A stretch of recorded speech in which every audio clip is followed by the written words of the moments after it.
నమస్తేనండి. నేను మీ Ramakrishna astro numerologist. ఈరోజు నేను కేదార్నాథ్‌కి వచ్చానండి. ఇక్కడికి రావడానికి కారణం ఏంటంటే, ఒక విషయం చెప్దామని. అదేంటంటే, డిసప్పాయింట్ కావద్దండి మీరు. 2034 లోపు నేను చెప్తున్నటువంటి 4 రాశులు సుమారుగా సంపాదించబోతున్నారు.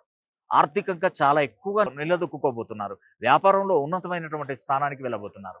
ముఖ్యంగా తులారాశి వారు అండ్ వృషభ రాశి వారు, సింహరాశి వారు, కుంభరాశి వారు. ఈ 4 రాశులలో జన్మించినటువంటి వారికి అదృష్ట యోగం పట్టిందండి. నిజం చెప్తున్నాను. డిసప్పాయింట్ అసలు ఇప్పటివరకు నేనేం సంపాదించలేదు. నాకు ఆ భగవంతుడు ఇచ్చేది ఇంతే.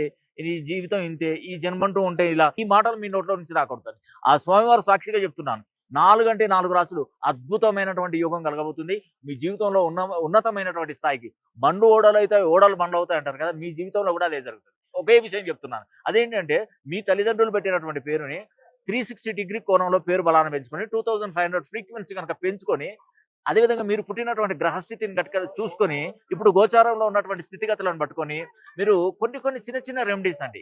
చిన్న చిన్న రెమెడీస్ చేయడం వల్ల మీకున్నటువంటి కర్మలను కూడా నశించిపోతాయి. ఆర్థికంగా మీరు నిలదొక్కుంటారు. 2034 లోపు సుమారుగా సంపాదించి మిమ్మల్ని చీకొట్టినటువంటి వారినే మీరు సమాధానం చెప్తారు. వాళ్ళ చెంపపెట్టు సమాధానం చెప్తారు. ఎవరైతే మిమ్మల్ని అసహించుకుంటారో, మిమ్మల్ని చీకొడతారో, మీకు విలువ లేకుండా మాట్లాడతారో వాళ్ళకి చెంపపెట్టు సమాధానం మీరు ఇవ్వబోతున్నారు. రెడీగా ఉండండి.